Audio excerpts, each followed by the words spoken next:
ഞാനൊരു കാര്യം പറയാം, ദൈവം കൽപ്പിച്ച ചില സമയപരിധികളുണ്ട്. ഓരോ വ്യക്തികളും ദൈവം കൽപ്പിച്ച് വെച്ചിട്ടുള്ള സമയപരിധികളുണ്ട്. ആ സമയപരിധികളിൽ നാം അതെല്ലാം അഭിമുഖീകരിക്കേണ്ടതായിട്ട് വരും. പക്ഷെ ഒരു ഉയർപ്പ് നമുക്ക് മുമ്പിൽ ദൈവം ഒരുക്കി വെച്ചിട്ടുണ്ട്. നമുക്കൊരു ഉയർപ്പ് ദൈവം ഒരുക്കി വെച്ചിട്ടുണ്ട്.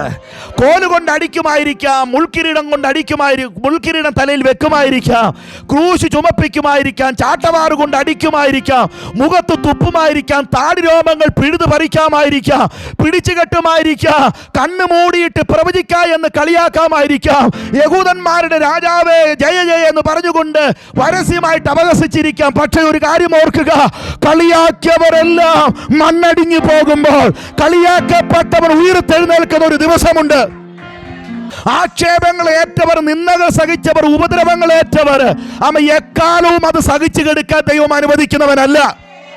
ഒരു ഉയർപ്പ് ദൈവം ഒരുക്കി വെച്ചിട്ടുണ്ടെന്ന് വിശ്വസിക്കുന്നവർ ആ ചങ്കത്തെ കരം വെച്ചിട്ട് ഇങ്ങനെ പറ, കർത്താവേ ഞാനത് വിശ്വസിക്കുകയാണ്. നിന്ദകൾ മാറുന്ന ഒരു ദിവസമുണ്ടാകും. ഒരു ഗിൽഗാലിന്റെ അനുഭവം എനിക്ക് നൽകത്തരും. ഞാൻ ദൈവ പൈതലാണെന്ന് എനിക്ക് ഉത്തമ ബോധമുണ്ട്. എത്ര പേർക്ക് ഉറപ്പുണ്ട്? ഞാനൊരു ദൈവ പൈതലാണെന്ന് എത്ര പേർക്ക് ഉറപ്പുണ്ട്? സാത്താൻ പരീക്ഷിക്കാൻ വരുമ്പോൾ പറ, ഞാനൊരു ദൈവ പൈതലാണ്. മറ്റുള്ളവരുമായി സംസാരിക്കുമ്പോൾ നീ പറ, ഞാനൊരു ദൈവ പൈതലാണ്. മറ്റുള്ളവർ നിനക്ക് നേരെ അപവാദങ്ങൾ പറഞ്ഞു വിടുമ്പോൾ നീ പറ, ഞാനൊരു ദൈവ പൈതലാണ്. ഞാനൊരു ദൈവ പൈതലാണെങ്കിൽ ഞാൻ ഇങ്ങനെ തന്നെ അനുഭവിച്ച് തീരാൻ ദൈവം അനുവദിക്കാതെ എൻ്റെ ജീവിതത്തിൽ ദൈവം ഒരു സുവർണ നിമിഷം, ഒരു ദിവസമുണ്ടാകും.